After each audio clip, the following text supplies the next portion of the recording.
There is a lot going on right now, obviously, on the men's side of the sport. It seems like every day since the FBI investigation was announced back in October that there is new news coming out. The Pac-12, you have commissioned a task force among the Pac-12 to kind of address some of these issues and see what can be done. You've been outspoken about some of these problems. As you look at it where we stand right now, in your mind, Larry, what can be done in the immediate future to fix some of the issues that we're seeing on that side? Well, it's really easy to point fingers and assign blame and to kind of bemoan where college basketball is at the moment. But my immediate reflex, and really that of the conference when these allegations first came down back in October, was to be one of the folks working on solutions.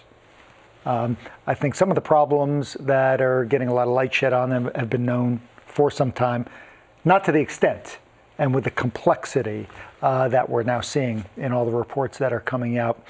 So I want to use this moment to spur people to action. And as I talk to my colleagues across the country, and the NCAA has created the Condi Rice Commission, I do think there is a bias for action. We wanted to very much be a contributor to that process, so we formed a task force that's got a great group of people, not just from our campuses, athletics directors, senior women administrators, but we've got former coaches like Mike Montgomery and Steve Lavin, Bob Myers, the general manager of the Warriors, who's a former agent, as well as UCLA player Brevin Knight, former Stanford player, other administrators and people that are close to it have really helped us get some great insight into what's happening at the grassroots basketball level, the recruitment process, what's happening in college, on the way to the NBA.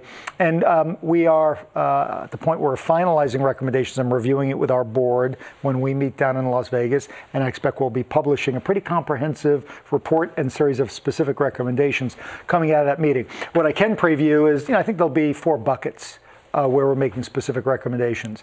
Part of it's about the pathway to the NBA, which we've got a handful every year that want that pathway. Right now, young men that have the talent don't have a choice. They have to go to college for a year. We're an advocate of choice, so we're going to try to encourage the NBA and the NBA Players Association to come up with another pathway where players can not only go to an enhanced G League, maybe go right to the NBA. Of course, they have international opportunities as well. But for those young men that want to get to the NBA as soon as possible, aren't really interested in what higher education and Pac-12 schools have to offer, don't force them to have to go. And a whole series of recommendations around how that would work. Then education, the young people and their families, hungry to know what's going on. They're not allowed to talk to agents.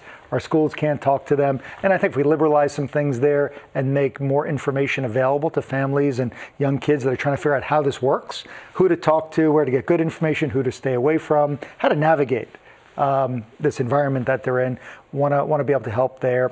Where our college coaches recruit, there are ways to clean some of that up as well. And then NCAA enforcement. There's clearly things that have been going on that the NCAA has not been able to catch, that the FBI has been able to catch, and there's a pretty significant overhaul of the NCAA investigative and enforcement process that we're going to advocate around. So there'll be some pretty bold recommendations, and I'm optimistic that there'll be meaningful change that comes out of this.